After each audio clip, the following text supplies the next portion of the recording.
ഇപ്പോൾ വരുന്നൊരു വാർത്തയാണ് ആണവ കേന്ദ്രങ്ങളിൽ അമേരിക്ക നടത്തിയ ആക്രമണത്തിൽ നഷ്ടമൊന്നും സംഭവിച്ചിട്ടില്ലെന്ന് ഇറാന്റെ അവകാശവാദം. ഇവിടങ്ങളിൽ ആണവ ചോർച്ച സംഭവിച്ചിട്ടില്ല. ഇന്നലെ 3 ഇടങ്ങളിലാണ് അമേരിക്ക ആക്രമണം നടത്തിയത്.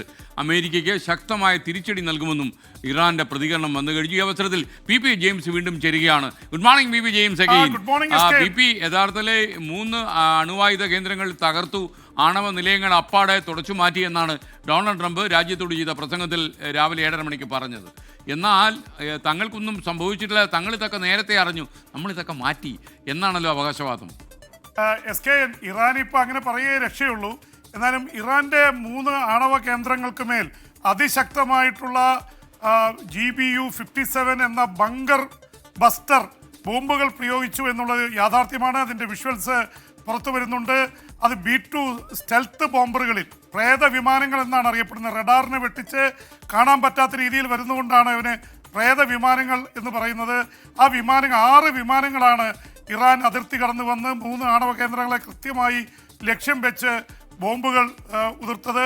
എന്തായാലും ഇറാൻ ഇപ്പോൾ പറയുന്നത് ഈ ആണവ കേന്ദ്രങ്ങളിലെ അമേരിക്കൻ ആക്രമണത്തിൽ നഷ്ടമൊന്നും സംഭവിച്ചിട്ടില്ല, ആണവ വികിരണം ഉണ്ടായിട്ടില്ല, റേഡിയേഷൻ ഉണ്ടായിട്ടില്ല, ആണവ ചോർച്ച ഉണ്ടായിട്ടില്ല എന്നാണ് അവർ പറയുന്നത്. പക്ഷെ ഒരു കാര്യം വ്യക്തമാകുന്നുണ്ട്, ഈ 3 ആണവ കേന്ദ്രങ്ങൾക്ക് അടുത്തുള്ള ആയിരക്കണക്കിന് ആൾക്കാരെ അവിടെ നിന്ന് ഒഴിപ്പിച്ചിട്ടുണ്ട്.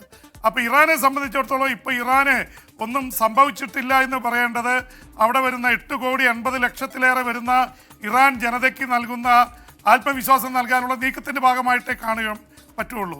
അതിനിടയിൽ ഇറാൻ്റെ അതിശക്തമായിട്ടുള്ള പ്രതികരണം വരുന്നത് ഇറാൻ തിരിച്ചടിക്കും എവിടെയൊക്കെ എന്നുള്ളതിനെക്കുറിച്ച് കയാൻ ന്യൂസിൻ്റെ എഡിറ്റർ ഇൻ ചീഫ് വഴിയാണ് ആദ്യ പ്രതികരണം പുറത്തു വന്നത്.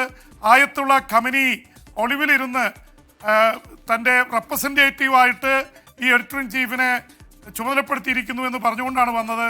അതിൻ്റെ തുടക്കമായി ബഹ്റിനിലെ അമേരിക്കയുടെ നാവൽ ഫ്ലീറ്റിന് നേരെ ആദ്യം ആക്രമിക്കണം, പിന്നെ ഹോർമൂസ് കടലിടുക്ക് അടയ്ക്കണം, അമേരിക്കയുടെയും ഫ്രാൻസിൻ്റെയും ജർമ്മനിയുടെയും ബ്രിട്ടൻ്റെയും കപ്പലുകൾ തടയണം, അത് കടത്തിവിടരുത്.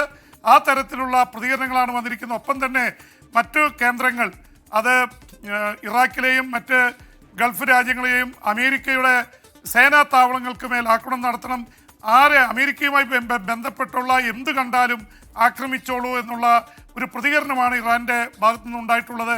അതേസമയം ഡൊണാൾഡ് ട്രംപ് പറഞ്ഞത്, ഇത് ഞങ്ങൾ ചെയ്യേണ്ടത് ചെയ്തു, ഇനി സമാധാനം ഉണ്ടാക്കേണ്ടത് ഇറാൻ്റെ കടമയാണ്, ആക്രമിച്ച് ഒരു പരുവാക്കിയിട്ട് നിങ്ങൾ തന്നെ സമാധാനം ഉണ്ടാക്കിക്കൊള്ളൂ എന്നാണ് ട്രംപ് പറയുന്നത്. ഇനി ആക്രമിക്കാൻ തുനിഞ്ഞാൽ ഇതിനേക്കാൾ മാരകമായിരിക്കും തിരിച്ചടി എന്നുകൂടി ട്രംപ് പറയുന്നു.